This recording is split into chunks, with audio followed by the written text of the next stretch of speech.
রাফসান ভাইয়া, প্রেগনেন্ট কাকে বলে? এই পিচ্ছি কি বলে এগুলো? বলো না প্রেগনেন্ট কাকে বলে। ওইটা বড় হলে বুঝতে পারবে, এখন ঘুমিয়ে পড়ো। না, আমি প্রেগনেন্ট হব। কি মুশকিল, তুমি তো এখন অনেক ছোট, আর একটু বড় হও তারপর হবে, কেমন? না, আমি এখনই হব। আমার বিয়ে হয়েছে না, তাহলে কে বলেছে আমি পিচ্ছি? কেউ বলেনি, আমি বলছি। তোমার এখনো এগুলো হওয়া চলবে না, তোমার সামনে এসএসসি পরীক্ষা, ওই জন্য তুমি প্রেগনেন্ট হতে পারবে না। প্রেগনেন্ট হলে পরীক্ষায় খারাপ রেজাল্ট হবে। এগুলো বাদ দিয়ে এখন পড়ালেখায় মনোযোগ দাও। কেন আমাকে পড়াশোনা করতে হবে কেন? আমি তখন বড় হয়ে গেছি আর বিয়ে করে নিয়েছি। তুমি না আমার বর, তাহলে তো তোমাকে আমার দেখাশোনা করতে হবে, তাই না? তুমি না আমাকে আদর করবে, তাহলে আমাকে পড়তে হবে কেন?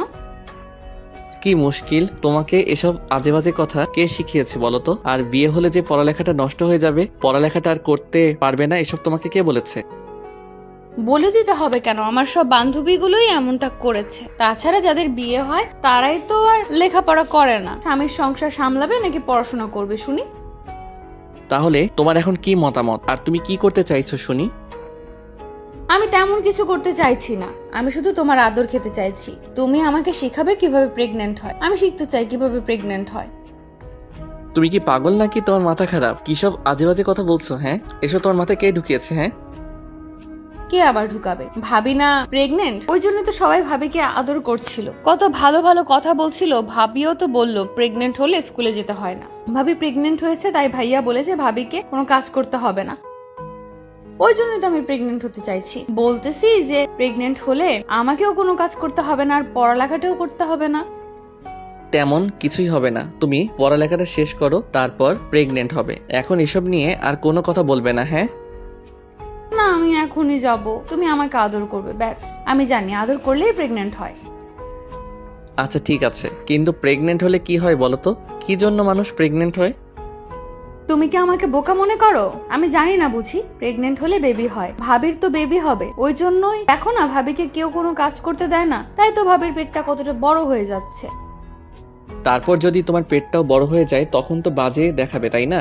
তাহলে তুমি সেটা নিয়ে কিভাবে দুষ্টামি করবে? তুমি তো সবসময় উঠতে থাকো, তাহলে এরকম হলে তোমার কষ্ট হবে, তাই না? তবুও আমি প্রেগনেন্ট হব। আমি অত কিছু জানি না। প্রেগনেন্ট হলে আমি এরকম লাফালাফি করব না, তাহলেই তো হবে, তাই না? তারপরও আমার পড়াশোনা করতে ভালো লাগে না। তার মানে তুমি বলতে চাইছো প্রেগনেন্ট হলে পড়ালেখাটা করতে হবে না, ওই জন্য তুমি প্রেগনেন্ট হতে চাইছো, তাই তো? না, তেমন না। আসলে পড়ালেখাটাও আমার কাছে ভালো লাগে না। তাছাড়া বেবি আমার না অনেক পছন্দ। আমার একটা বেবি হলে সব সময় ওর সাথে খেলা করব।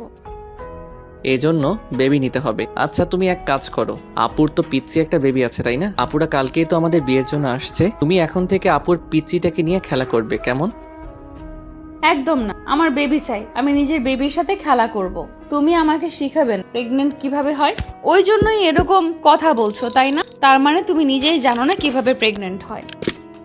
পিচ্চি বউয়ের এরকম কথা শুনে রাফসান অবাকের উপর অবাক হয়ে যাচ্ছে, কারণ এই মেয়েটার মাথায় একবার যে কথাটা ঢোকে সেটা সহজে বের হয় না। আর এসব বাজে বাজে চিন্তা ভাবনার পিচ্চিটার মাথায় কে ঢোকালো রাফসান সেটাই ভেবে পাচ্ছে না, তাই কপালে হাত দিয়ে বসে আছে। তন্নি রাফসানের হাতটা নাড়িয়ে দিয়ে বলতে লাগলো, কি হলো, শিখাবে না আমাকে? তুমি না বলেছিলে আমাদের বিয়ে হলে তুমি আমাকে সব শিখিয়ে দিবে? আরো বলেছিলে তো যেন আমার যা প্রয়োজন হয়, আমার যা শোনার দরকার হয়, জানার দরকার হয়, সব যেন তোমাকে বলি।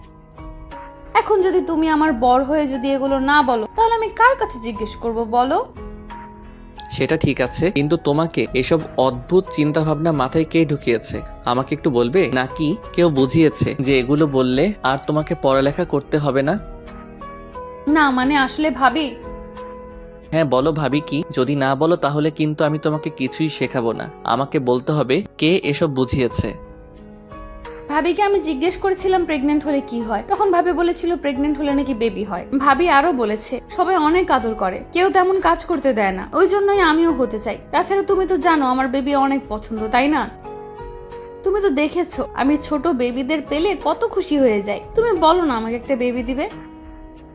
রাফসান বুঝতে পারলো রাগ অভিমান দেখিয়ে পিচ্চিটার উপর কোনো লাভ হবে না, তাতে শুধু কষ্টটাই পাবে। আর রাগ করলে দেখা গেছে মেয়েটা শুধু শুধু কান্নাকাটি করবে। আর এই রাতে যদি কান্নাকাটি করে তাহলে ওর কান্নাটা এত সহজে থামবে না। তাই রাফসান একটা দীর্ঘ নিঃশ্বাস ফেলে এগিয়ে গিয়ে অন্যের অনেকটা কাছে গিয়ে ওর মুখের পাশে হাত রাখলো আর বলতে লাগলো, আচ্ছা পিচ্চি বউ, আমার কিছু কথা শুনবে? কথাগুলো যদি শোনো আমিও তোমার সব কথা শুনবো। আগে আমার কথাগুলো শুনে তারপর ডিসিশন নিতে হবে আমার কথাগুলো শুনবে কিনা। তারপর আমি তোমার সব কথা শুনবো।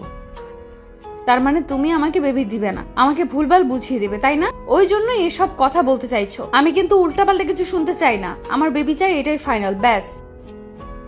আরে বাবা, আমার কথা তো শুনবে তুমি। আমার কথা না শুনে আগে এরকম কথা বলছো কেন? তোমাকে বলছি না আমার কথা শুনতে? আচ্ছা, তোমার বাসা থেকে আম্মু কিংবা ভাবি বলে দেয়নি এখন থেকে আমি যেটা বলবো সেটাই শুনতে? হ্যাঁ দিয়েছি তো, নানু পর্যন্ত বলে দিয়েছে তুমি আমার বর, তুমি যেটা বলো আমি যেন সেটাই শুনি, আর দুষ্টুমি যেন একদম না করি। ঠিক আছে, তুমি আমার কথা শুনবে কিনা এখন বলো। আর যদি না শোনো তাহলে কিন্তু আমি তোমার উপর রাগ করব, একটু কথা বলবো না তোমার সাথে। এই না, তুমি না আমার ভালো বর, তুমি তো আমার সাথে কথা বলবে, তাই না? বলো, তুমি কথা না বললে কে বলবে? তোমাকে আমি কতগুলো লাভ করি, তাই না? বলো, দেখো আমার বান্ধবীগুলো যেমন ওদের বরের সাথে বিয়ে হয়েছে, তেমনি আমিও তো তোমাকে বিয়ে করে নিয়েছি। তাছাড়া ভাইয়া তোমাকে কত পছন্দ করে, আর আমাদের বিয়েতে ছোটবেলা থেকেই ঠিক করা ছিল, তাই না? বলো, ওই জন্যই তো আমি তোমাকে বিয়ে করেছি, তোমাকে কত ভালোবাসি, তুমি এমন রাগ করবে কেন? যদি আমার কথা শোনো তাহলে আমি রাগ করব না। এখন বলো তুমি আমার কথা শুনবে কিনা। আচ্ছা ঠিক আছে, বলো। তোমার বয়স কত পিচ্চি বউ? 16 বছর। তুমি তো এখন ক্লাস 10-এ পড়ো, আর সামনে তোমার এসএসসি পরীক্ষা, তাই না? হ্যাঁ, ভাইয়া বলেছিল এসএসসি তে ভালো রেজাল্ট করলে আমি যা চাই সেটাই হবে। তুমি কি চাইতে সব সময় বলো? আমাকে কাছে চাইতে, তাই তো? ওইটা তো তোমার ভাইয়া তোমাকে আগেই দিয়ে দিয়েছে। তাহলে এখন আমি যেটা বলি সেটা শোনো। তুমি আগে পড়ালেখাটা করো, এসএসসিতে ভালো একটা রেজাল্ট করা চাই। আর তুমি তো সবসময় ক্লাসে টপ করো, তাই না? আর এখন যদি ফেল করো কিংবা খারাপ রেজাল্ট হয় তাহলে কি সেটাতে আমার খারাপ লাগবে না? বলো, আমার পিচ্চি বউটা এত সুন্দর পড়ালেখা করেও যদি ভালো রেজাল্ট না করতে পারে আমার খারাপ লাগবে না? সবাই বলবে না তোমার বউ খারাপ রেজাল্ট করেছে? আর আমি জানি তুমি আমাকে কষ্ট দিতে চাও না, তাই বলছি কি পড়ালেখাটা ঠিক মতো করো আর ভালো একটা রেজাল্ট করো, তখন আমি ভেবে দেখবো। হ্যাঁ, আর এখন তো তোমার বয়স খুবই কম, তাই না? বেবি নিতে গেলে তোমার অনেক সমস্যা হতে পারে, তাই বলছি পাগলামি না করে পড়ালেখায় মনোযোগ দাও। আচ্ছা ঠিক আছে, তুমি এই বেবি ছাড়া অন্য যেটা চাও সেটাই দিব, আগে পরীক্ষায় ভালো রেজাল্ট করো তারপর। মানে তুমি আমার কথাটা রাখবে না, আমাকে একটা বেবি দেবে না, তাই তো? ঘুরে ফিরে সেই বেবিতে যাচ্ছ? আমি বারবার বারণ করছি আর তুমি সেটাই বলছো। বুঝেছি, আমার কথার কোনো মূল্য তোমার কাছে নেই। পিচ্চি বউ, তুমি পাগলামি করেছিলে বলেই কিন্তু তোমাকে আমার বিয়েটা করতে হয়েছে, না হলে আমার এখন বিয়ে করার কোনো ইচ্ছাই ছিল না। আর তুমি খুব ভালো করেই জানো যে আমি তোমাকে কতটা পছন্দ করি। ওই জন্য তো সবার কথাকে উপেক্ষা করে আব্বু আম্মুকে রাজি করেছিলাম যেন আমার এই পিচ্চি পরিটাকে অন্য কেউ বিয়ে না করে নিয়ে যায়। ওই জন্য তো তোমাকে বিয়ে করে নিয়েছি, এখন আমি তোমারই আছি, তাই না? তোমার সব কথা শুনবো, কিন্তু তোমাকেও তো আমার কথা শুনতে হবে। আর আমি না তোমার বর, আর বরের কথা শুনতে হয় না? বলো। সেটাই তো বুঝতে পেরেছি, কিন্তু তুমি আমাকে বেবি না দিলে আমাকে আদর তো করতে পারবে, তাই না? এখন থেকে আমাকে রোজ আদর করতে হবে, যদি না করো তাহলে আমি অনেক কান্নাকাটি করব।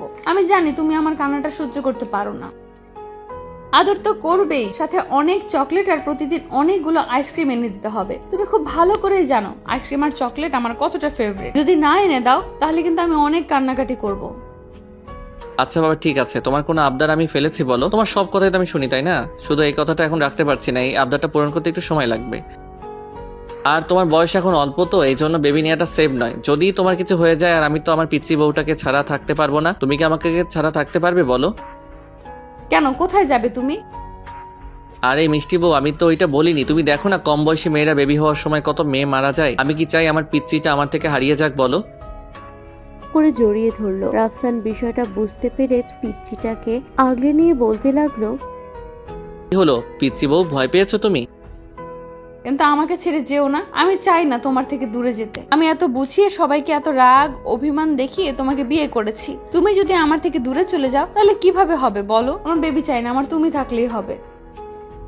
তুমি আমাকে সব এনে দিবে, আমার বেবি লাগবে না। আমি যেটা বলবো তুমি এখন থেকে সেটাই শুনবে, তাহলেই হবে। আমি আর কখনো বেবি চাইবো না, আমি আর বেবির কথা মুখেও আনবো না। তারপরে ওরকমটা বলো না, আমি তোমাকে হারাতে পারবো না।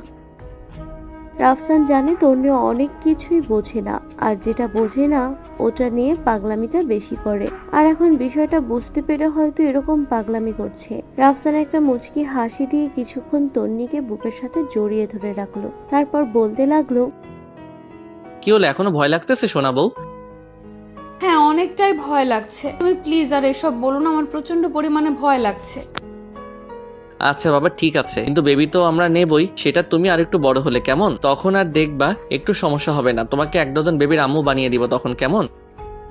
যদি তখন আমার কিছু হয়ে যায়, তুমি আমাকে ছাড়া কি করে থাকবে? নাকি তুমি আর সবার মতো আর একটা বিয়ে করে নেবে, আমাকে ভুলে যাবে তুমি, তাই না?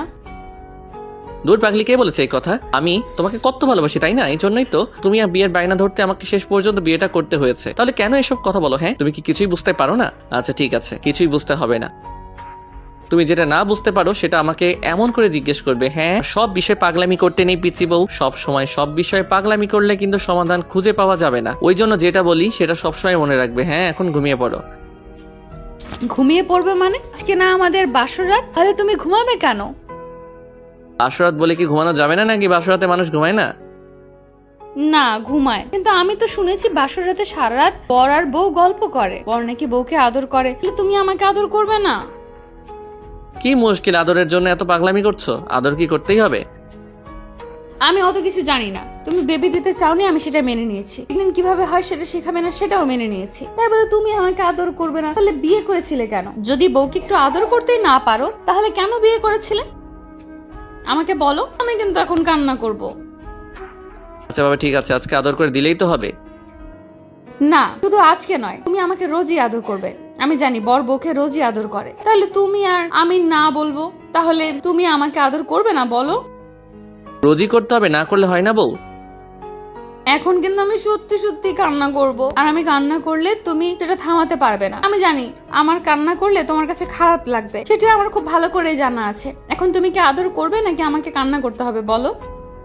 কি মুশকিল, রোজ আদর করলে তো তোমার পড়ালেখাটা নষ্ট হবে, সব সময় তোমার মাথায় এগুলো ঘুরবে। তারপর তুমি যদি সবার সামনে এসব উল্টা পাল্টা কথা বলে দাও, তখন তো মান ইজ্জতের 12টা বাজবে।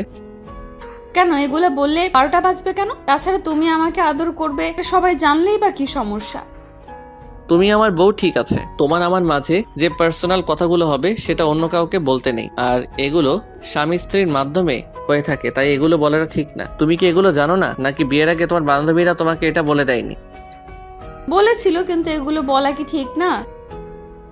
একদমই না, স্বামী স্ত্রীর মধ্যে যে কথাগুলো হয় সেগুলো বলতে নেই। তুমি জানো না, আর যদি বলো তাহলে কিন্তু আমি তোমার কথা শুনবো না। যদি না বলো, আমার কথাগুলো মাথায় থাকে, আমি আদর করার পর এগুলো যদি কাউকে না বলো, তাহলে আমি তোমাকে আদর করতে রাজি আছি। আচ্ছা ঠিক আছে, আমিও কাউকে বলবো না। তোমার আমাকে রোজই আদর করতে হবে, না করো তাহলে আমি অনেক রাগ করব। আর এখনই আব্বু আর আম্মুকে সব বলে দিব, ওরা এসে তোমাকে অনেক মারবে। ওরা বলে দিয়েছে তুমি যদি আমাকে বকা দাও কিংবা রাগারাগি করো, তাহলে যেন আমি ওদের কাছে বলে দেই। আচ্ছা ঠিক আছে, বলে দিও। তার আগে তোমার আবদার পূরণ করি। কেমন দেখে তাকাও এবার আমার দিকে। রাফসান কথাটা বলেই পিচ্চিটার মুখটা তুললো, খেয়াল করলো তন্নির লজ্জায় লাল হয়ে যাচ্ছে। রাফসান পিচ্চিটার মুখের পাশে হাত রাখলো। তন্নির শরীরের মাঝে কেমন যেন একটা কাঁপুনির সৃষ্টি হয়েছে। রাফসান বুঝতে পারছে হয়তো কোনো অজানা শিহরণে পিচ্চিটা এমন করে কাঁপছে। রাফসানা তন্নির দিকে তাকিয়ে রইল, খেয়াল করলো ওর গোলাপের পাপড়ির মতো ঠোঁটজোড়া যেন বারবার রাফসানকে কাছে টানছে। রাফসানকে এমন করে তাকিয়ে দেখে তন্নির লজ্জায় চোখ জোড়া বন্ধ করে নিল। রাফসানের এক মুহূর্ত দেরি না করে ওর ঠোঁটের সাথে নিজের ঠোঁটগুলো মিলিয়ে দিল। সাথে সাথে তন্নি রাফসানের পাঞ্জাবির কলারটা শক্ত করে আঁকড়ে ধরলো। আর তারপর যেটা হবে সেটা আপনাদের এত জানার ইচ্ছা কেন? এখন যান এখান থেকে। আমাদের দেয়া গল্পটি যদি আপনাদের ভালো লেগে থাকে তাহলে একটি লাইক করুন। আরও নতুন নতুন গল্প পেতে চ্যানেলটি সাবস্ক্রাইব করে বন্ধু হয়ে আমাদের পাশে থাকুন। ধন্যবাদ সবাইকে।